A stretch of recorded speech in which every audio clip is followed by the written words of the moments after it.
you look at Florida, you look at LSU, South Carolina, Vandy, they know exactly who they are at quarterback.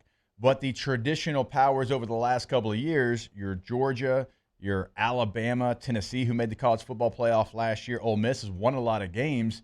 Like, those teams don't know who in the hell they are at quarterback. Now, they think they've got some guys that can fill in, but the league this year, some of the teams that are trying to take that next step, the ones I laid out there, they know exactly who their guy is. But the teams that have been there, the UGAs, like, they're going to have a lot to figure out. Yeah, UGA, Alabama, even Texas. I mean, we know who the guy's going to be, but we don't necessarily know what he's going to be. We think we got a good idea of what he can evolve into. But yeah, the head ball coach had something to say about that. Yeah, I mean, I feel the same way. Like, why are we ready to just crown somebody as being the best in the league or the number one draft pick in a couple of years just because of the last name? Now, there's a lot of good things, and I love his leadership. I love.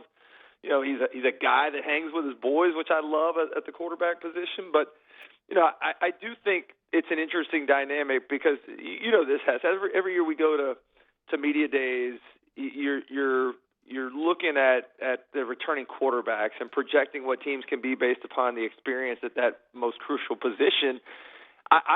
We had Matt Moscona on, your boy, the other day, and I was talking about how good I thought the quarterback play was going to be this year, and he kind of took a little bit of an exception to that. And to your point, I think there's about half the league that feels really good about returning quarterbacks, and then another half who's trying to figure it out or has a guy that hadn't necessarily played for that school and that offense before. So I really like it. I do feel like it's going to be an offensive inclined league this year with a lot of really good quarterbacks. But I also look at all the different pieces around the quarterback now that come in and how quickly they're able to acclimate. I know that you guys there in Baton Rouge are dealing with a bunch of new receivers, or a lot of talent, but how much have those guys been able to bond so far in the offseason and get the rhythm down that you need between the quarterback and wide receivers?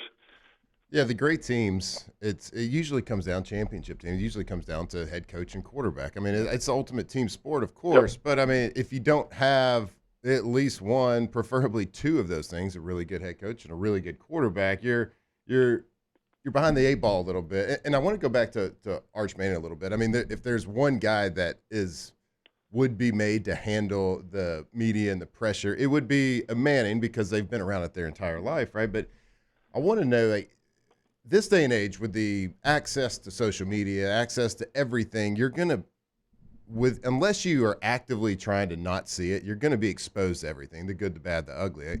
What is, if you were coaching a guy like Arch, what are you telling him as far as the cell phone, the looking at the press clippings, looking at all that stuff? Because it can be if you don't have the right mental makeup, it can be a dangerous thing. But like, what would you say to a guy like that? Yeah, honestly, I feel like Arch is the exception to the rule, really, and let's credit Sark. Sark's done a great job of managing the quarterback room, managing Arch Manning and his expectations, but I also think a lot of that came from the family influence as well. So, having multiple uncles that have dealt with it, a grandfather that's dealt with it, different era there, but this is a guy that comes from great pedigree, not only athletically, but mentally, and there's not a whole lot of guys that were as highly recruited as him that would have been as patient and waiting for his turn or understood, how they were going to use him as they dipped his toe into the pool. So I really like the maturity that he has shown. And, he has some fun on social media. You see him on commercials. He's doing a little bit of it, but I don't get the sense that it's getting to him the way that it does some other guys. And let's be honest, the money thing is something that can affect you. He comes from a family that has a pretty good amount of money, so it's not like a shock to the system where a guy hadn't had anything, all of a sudden he's got a bunch and he's going crazy with it. So I think all these things line up to me to feel really good about what his career is going to be in Austin. Let's not forget, I think Sark is the best. I think he's the best play designer, best play caller in college football right now. And so it helps that he gets an opportunity to learn from him and that he's surrounded with the type of weapons that he has on that team where they're going to run the football. He didn't have to win games himself because of the ability to run with that group of running backs and behind a really talented offensive line. Catching up with the boy Chris Doering here on OTB. CD, when I take a look at the SEC, and I know we talk about the same things pretty often of, hey, this team needs to take another step. This team has to make it to a college football playoff. This team needs to win one more game, whatever it might be. There's a team that's not really in that conversation that has really been struggling, and their fan base expects way more, and I'm surprised it's not a little bit louder. Are we talking about the Auburn Tigers? The Auburn Tigers, look at us. We know figured. each other so well. I mean, 2-6 in the SEC last year, 5-7 overall. And CD, I don't even feel like we are talking about Hugh Freeze and him needing to get it together, really. The noise isn't as loud as I thought it would be. It's funny because I think you got two different approaches, polar opposites, the way you talk about your team. You know, Brian Kelly has really kind of magnified what the expectation of the fan base is in terms of what they expect from this year's team. Meanwhile, Hugh Freeze is talking about, we need to make a bowl game. Get the hell out of here, make a bowl game. Like that ain't enough, and particularly because of the expectation coming in and what they've done on the recruiting trail the last couple of years.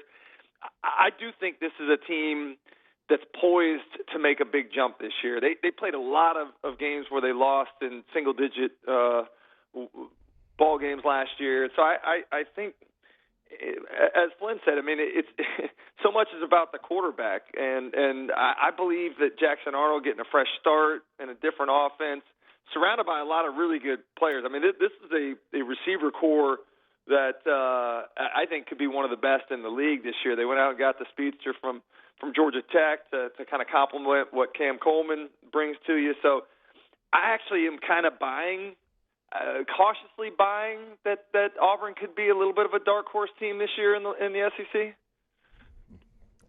So I want to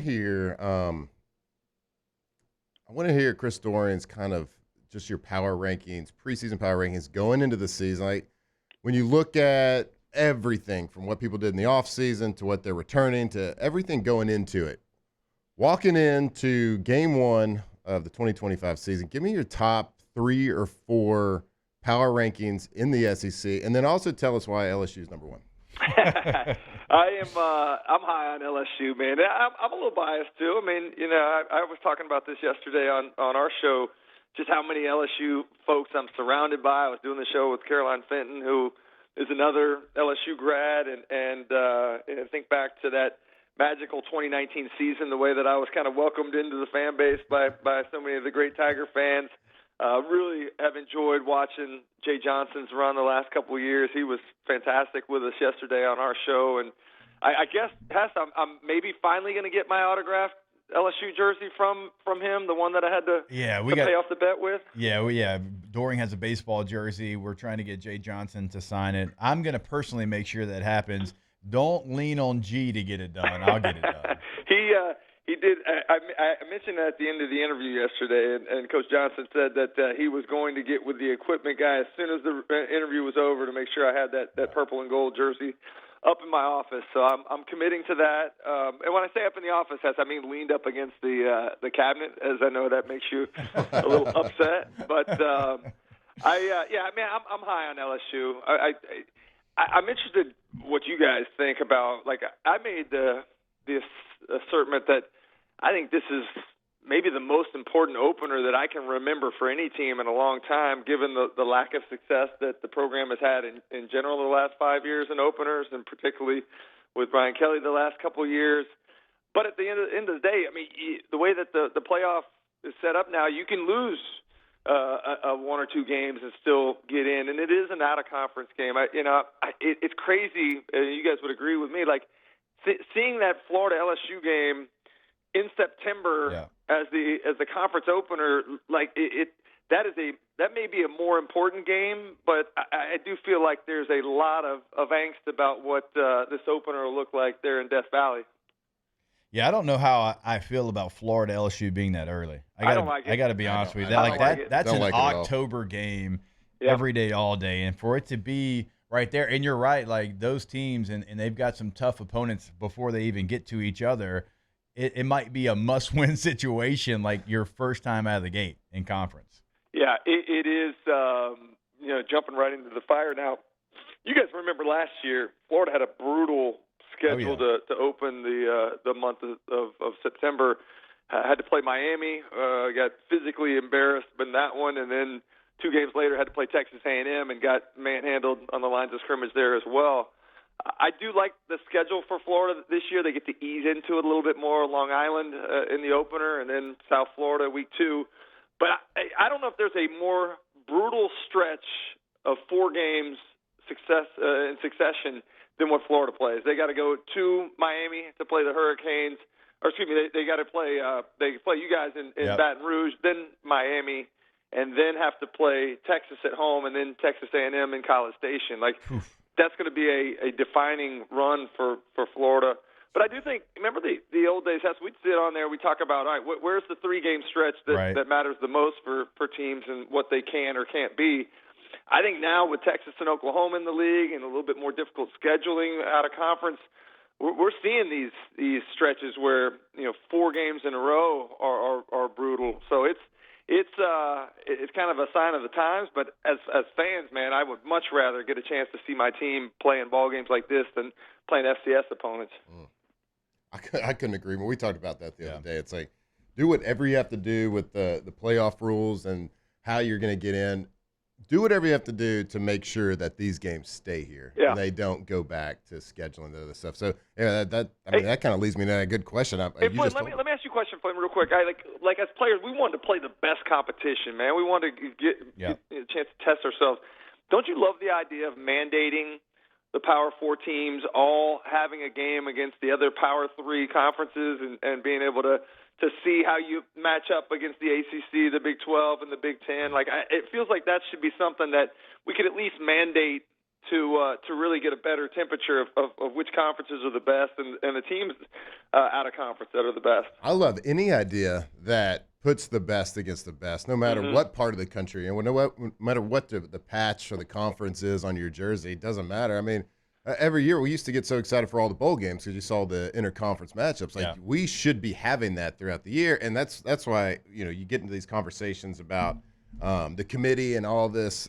I just pray that it never gets to the point where we have to go back to just strictly, you have to be undefeated or 1 loss to be able to be in the conversation and getting in. So, isn't it wild to think about, literally Ohio State didn't win the Big Ten, didn't even play for the Big Ten championship, and lost their final game of the season. When we were playing, you lose the final game of the season. That's pretty much a death wish. So, I do think that Ohio State, once they got past that Michigan game, was playing the best of any team in the country. And so I think now college football is like, hey, let's survive. Let's give ourselves a chance to be in position at the end of the year. And, if we can find a way to start clicking on all cylinders, you can get hot in the postseason like a lot of the other sports do in terms of determining champions. So it is a bit of a survival, particularly in the grind that the SEC is now.